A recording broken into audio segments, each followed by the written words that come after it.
Maurice Bisheff, whom I've known for many, many years, and he is a longtime student of Theosophy, and he will tell us about the Declaration of Independence. Thank you.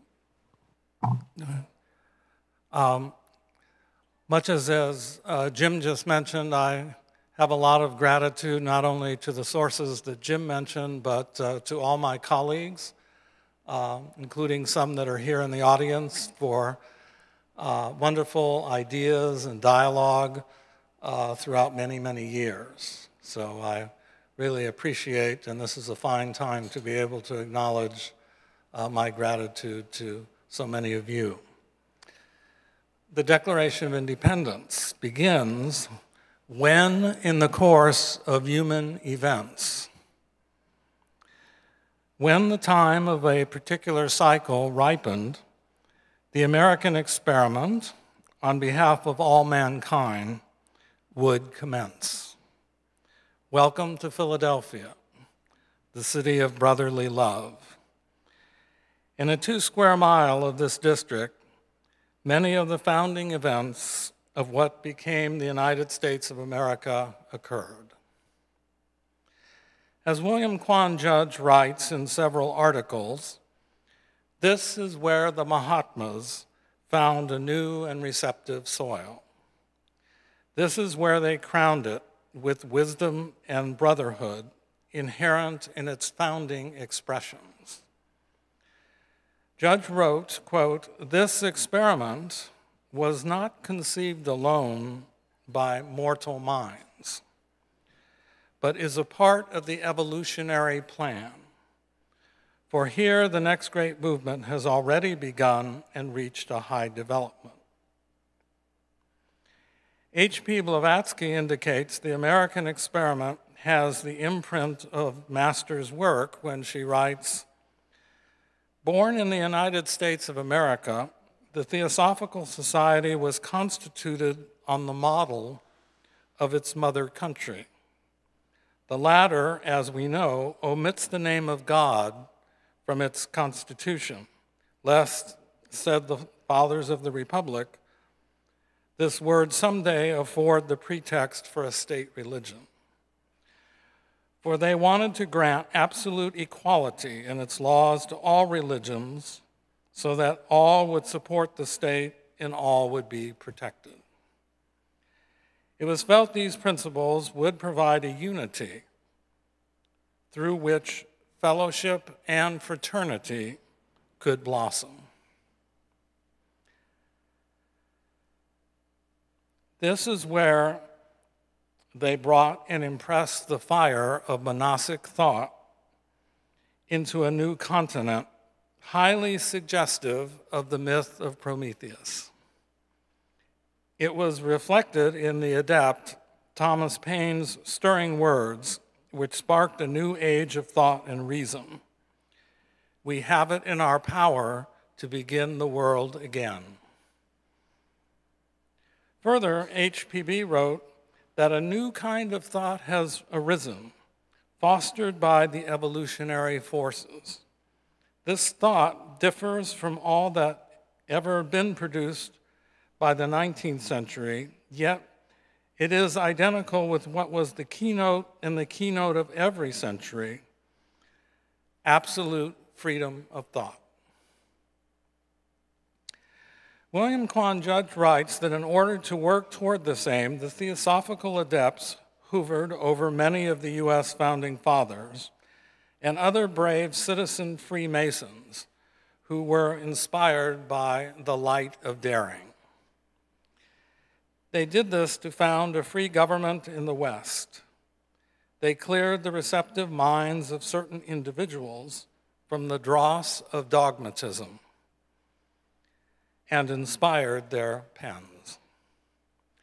In Judge's article, Adepts in America in 1776, Washington, Franklin, and Jefferson joined with other Freemasons, quote, whose minds, through the teachings of the symbolic degrees of Masonry, were fitted to reason correctly and to reject theological conservation. Judge continues, although the Puritans and others had come to America for religious freedom, they were still very dogmatic and tenacious in their own particular theories and creed. Yet, there were no attempts to dogmatize or place formal religion into the American founding documents, including the Declaration of Independence. Thus, we can say that the Declaration of Independence reflects and instantiates the principles of non-dogmatism. That isn't to say that there may not be dogmas or beliefs, but non-dogmatism, the attachment to them, and non-sectarianism as the basic philosophical foundation for the political conditions for the development of the higher manas. The Declaration of Independence also includes a long list of reasons, in an emerging age of reason, why the American colonies should be separated from the mother country, England. While those who participated in the drafting and signing of the Declaration of Independence were influenced by many philosophical streams, the Declaration of Independence was not a systematic philosophical declaration, but a political statement of action. Political action was deemed necessary due to a variety of historical circumstances. And I'll just go in very general terms about these because it gets very complex quickly. In general, 13 British colonies with varying charters from the British Crown began to exercise their own self-governance an ocean away from England. British aid in the form of military protection was a factor in the Anglo-French and Anglo-Indian wars, especially impacting the northern colonies. The British slave trade impacted the southern colonies and the northern coastal trading cities. Britain came, or at least the king, wanted a particular form of tax to support its protective activities in the colonies. The colonists protested the tax. The colonists argued that taxation for the purpose of raising revenue without the consent of the taxed jeopardized the British Constitution itself, that as a law-abiding community, they had the right to self-determined rule and taxation. These and other rationales were contained in the Olive Branch Petition as the colonists sued for a reconciliation with the British Crown in 1775. Nonetheless, after initial skirmishes that year in Concord and Lexington in the north, British warships were ravaging colonial sea towns. However, in January 1776, the first printing of an anonymous and treasonous pamphlet, Common Sense, later disclosed to be written by Thomas Paine, was read and read frequently, some say by 1 out of every 4 colonists, and many more in Europe. The last pages of the document were actually a preview of a Declaration of Independence. And later, George Washington mentioned Paine's pamphlet and his other writings as one which, quote, helped change the minds and hearts of men. In this impetus was also followed a series of initiatives previously taken in colonial assemblies along the lines of the Declaration. And of course, you don't have time to go into all of this, other than to give an example. In Virginia, they passed a resolution that these united colonies are, and of right ought to be free and independent states, and the Virginia Declaration of Rights, adopted by the Virginia legislature, declared all men are by nature equally free and independent and have certain inherent rights. These including what George Mason referred to as pursuing and obtaining happiness. So there were initiatives even prior to the momentous events of 1776. So there was groundwork laid throughout some of the colonial population. There are at least 3 major drafts and 86 amendments to the Declaration of Independence. It was finally signed on July 4th, 1776, though only signed by one person, John Hancock, the big signature you might see on the document. It took until July 19th to get all the colonies on board and actually signed. So John Hancock said, well, if they're going to hang me, I'll just let them hang me, because I'm going to put my signature as big as possible so they can find me and hang me. The signing of the Declaration of Independence signaled the birth of a new nation. It transformed subjects into citizens.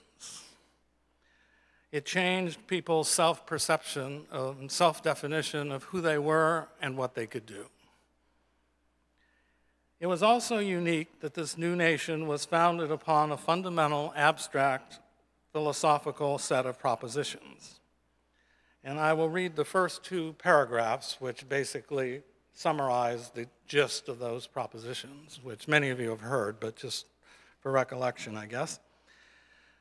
When, in the course of human events, it becomes necessary for one people to dissolve the political bonds which have connected them with one another, and to assume among the powers of the earth the separate and equal station to which the laws of nature and nature's God entitle them, a decent respect of the options of mankind requires that they should declare the causes which impel them to separation. So the first paragraph is suggesting that there's principles and reasons for those principles. Second paragraph, we hold these truths to be self-evident, that all men are created equal, they are endowed by their Creator with certain unalienable rights, that among them these are life, liberty, and the pursuit of happiness. That, to secure these rights, governments are instituted among men, deriving their just powers from the consent of the governed.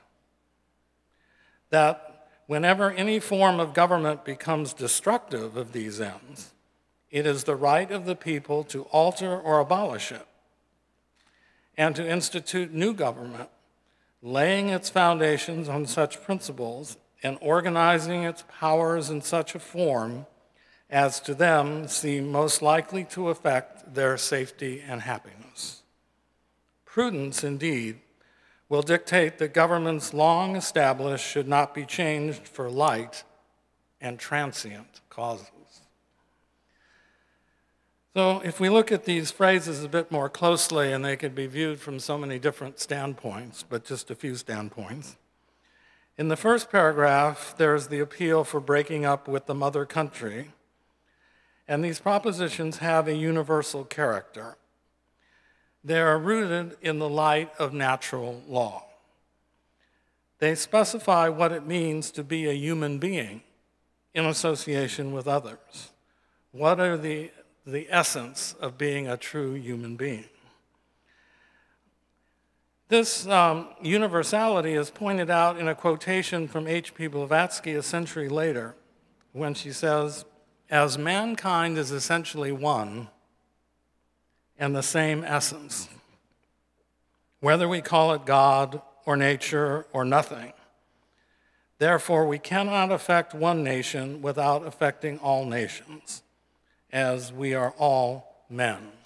So the universality of man and the universality of the higher nature of man, sometimes called God, or the revelation from God,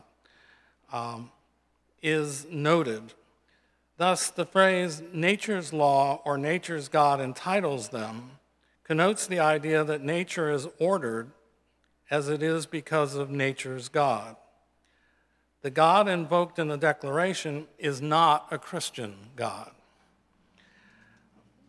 It is an appeal to the universal basis of human nature, where through reason these truths could be found, as Thomas Jefferson discovered in all the great religions and for many or some of the founding fathers through deism. So God was not necessarily a personal God, but an impersonal God based on natural law. But remember, this declaration was for everyone. This is a political document to include everyone. The second phrase, we hold these truths to be self-evident, does not necessarily mean that when you hear a proposition, you think it is true. Rather, it means if you look into the proposition, if you entertain it and reflect upon it, you will inevitably come to affirm it. From a theosophical standpoint, the declaration is going to declare propositions which resonate with Plato's idea of reminiscence, that souls from many previous incarnations will awaken to the inner knowledge of self-evident truths through the Atma Buddhi Manas, the higher self, which naturally inspires the heart and the mind. The next phrase, that all men are created equal, is a most revolutionary one in nations of inequality and feudal organization. And at this time, one must remember most of the globe in one form or another was a feudalism, a feudalistic order that didn't seem to be changed, could be changed. The concept of equality then was revolutionary, and it has many dimensions, and there have been a variety of ways of understanding or trying to understand the idea. But just briefly, in general, equality does not necessarily mean identity, that we're all not totally alike, or we're not cookie cutters out of the same mold. But if that were true, how should we treat each other when we do have unique differences in our paths of development and possibly with our social needs? From a theosophical standpoint, equality is not a reference to human personalities or the separative self. Equality points to the higher self.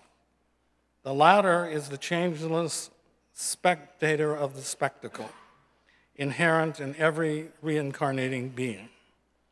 Equality points to a series of similar potentials derived from reason based on an essential unity as human beings involved in a collective pilgrimage of the unfolding faculties of the soul.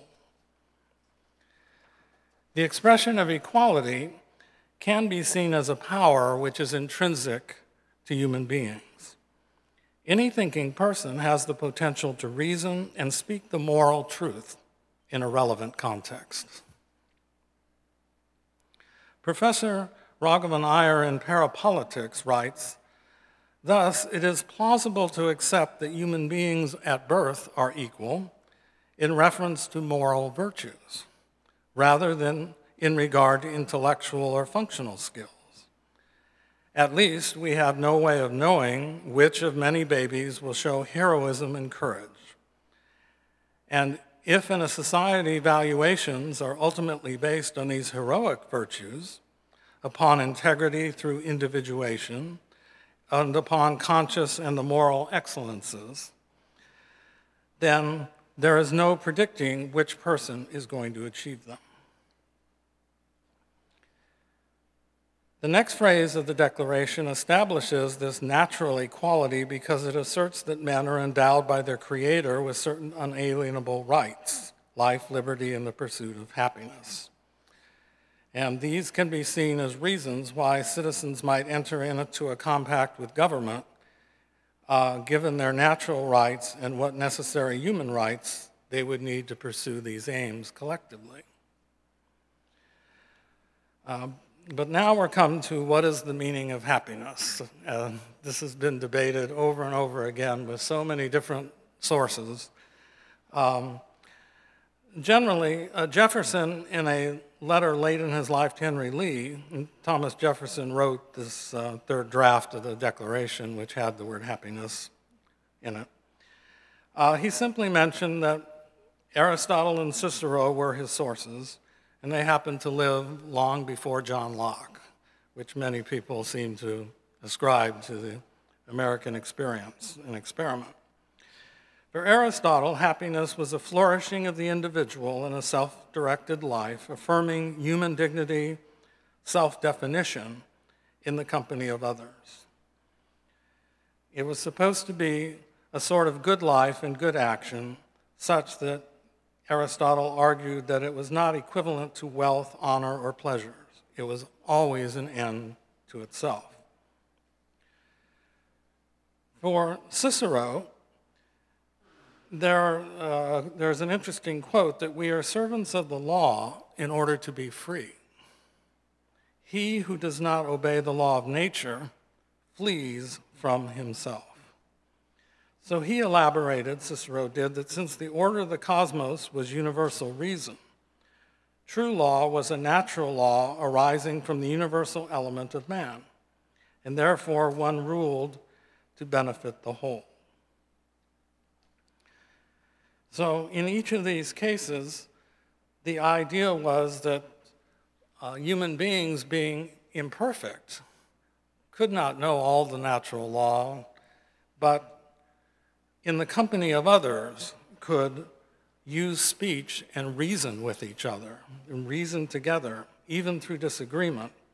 And in the process, each citizen could develop a wider identification with other viewpoints and with others themselves, and even a deeper reflection on natural law. They could be moved in dialogue toward an attitude acting toward a common good, imperfectly expressed in a political community. Jefferson and other revolutionaries believed that every person, regardless of rank or education, had a natural social or moral instinct that tied them by affection to their fellow human beings. This natural feeling of benevolence flowed partly from citizens' participation in society and partly with the idea that each human being is equal and has an essential similarity of potential and dignity. It is this freedom to reason and reason together that governments have been instituted based on the consent of the governed to secure these rights. And when governments fail to secure these rights, the people have the right to change their government and to set up a new one. Thus, America can be viewed as a republic of conscience. Paine said that knowledge of morality exists in every man's conscience. The nature of conscience is one of an inner reflection of what is untrue, off-center, unjust, and sometimes also defined as what is true or just, depending on how you view the idea of conscience. This idea of conscience is not John Locke's tabula rasa or blank slate, where the conscience is socialized into a consensus of personalities, property interests, or dictated by a legislature. Paine wrote a few years later, "We hold the pure doctrine of universal liberty of conscience and conceive it our duty to endeavor to secure that sacred right to others as well as to defend it for ourselves." Thus, the idea of government is not absolute. Rather, government is contingent on society's dynamic needs to deliberate and address the common good. Thus, after a train of abuses and reasoned deliberation, governments are replaceable because they do not adhere to the basic principles of natural law. So this is really a lot of the import many people feel are in these first two packed paragraphs of the Declaration of Independence. How has this affected American society and others around the world? Well, the Declaration of Independence is more than a historical document, but has actually become a basis of moral touchstone, a moral basis of appeal for a more just society. But the Declaration can be seen as an ideal that we strive for. And Alphonse de Lamartine stated that an ideal is only truth at a distance. The Declaration then became a living moral code for those who were inspired to its self-evident truths. American President Abraham Lincoln, for example, in the 1850s, prior to his presidency, did not rest his argument against slavery on religious or biblical grounds. The authoritative criterion that Lincoln did use was the Declaration of Independence. All men are created equal would be the phrase Lincoln would draw upon as evidence of national moral premises. Lincoln used moral reasoning as political speech, including appeals to our makeup as human beings, and from that basis, appeal to our human sympathies and to our natural sense of justice and unity, our higher self. If the Declaration of Independence can be seen as part of the vision of the American dream, a magnetic ideal, truth at a distance, then we must distinguish it, despite its influence, from the American political system. A century after Lincoln, Martin Luther King, in his uplifting "I Have a Dream" speech, said, "In a sense, we've come to the nation's capital to cash a check. When the architects of our republic wrote that the magnificent words of the Constitution and the Declaration of Independence, they were signing a promissory note to which every American was to fall heir. The note was a promise that all Negroes, black men as well as white men, would be granted the unalienable rights of life, liberty, and the pursuit of happiness. It's obvious today that America has defaulted on this promissory note insofar as her citizens of color are concerned. Instead of honoring its sacred obligation, Americans have given the Negro people a bad check, a check which has come back marked insufficient funds. But we refuse to believe that the Bank of Justice is bankrupt. We refuse to believe that there are insufficient funds in the great vaults of opportunity in this nation. So we've come to cash this check, a check that will give us, upon demand, the rights of freedom and the security of justice. Now is the time to lift our situation from the quicksands of racial injustice, to the solidarity of brotherhood. Now it is the time to make justice a reality for all of God's children. The Declaration is still viewed as radical, that is, drawing us back to basic principles, as referred to by the modern revolutionary Ho Chi Minh. The French Declaration of the Rights of Man, which Paine contributed to in 1789, and the more modern United Nations of Declaration of Human Rights illustrate the inalienable aspect of the higher human nature and potential. The modern theosophical movement can also be viewed as radical, maybe more radical than the Declaration of Independence was in its age. It points to a radical inner principle of equality of duty, or as Judge points out, duty or selflessness. HPB writes that duty is that which is due humanity, to our fellow man, neighbors, family, and especially that which we owe all those who are poorer and more helpless than we ourselves. And again, from the Key of Theosophy, HPB said, full recognition of equal rights and privileges for all and without distinction of race, color, social position, or birth. So today, and in summary, the great pilgrimage of the reincarnating souls come to manifest, to work out individual and collective streams of karma.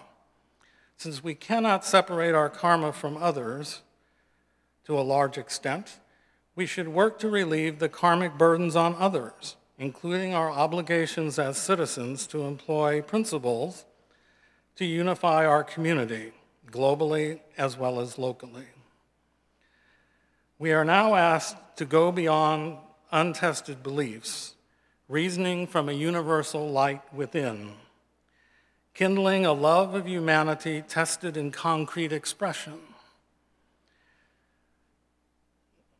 We can view ourselves as a global family while using knowledge and wisdom to ameliorate suffering in its various forms.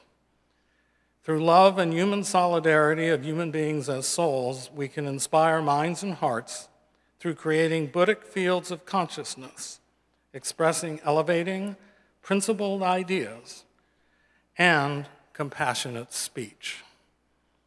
Universal fraternity, through a more detached and conscious choice, can manifest wider circles of creative thought and uplift public culture, education, and family life to round out and enrich the moral and legal frameworks of the guiding declarations of the 18th century.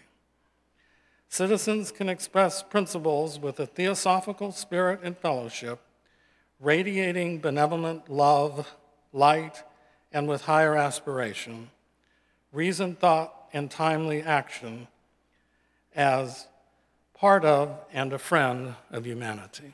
Thank you.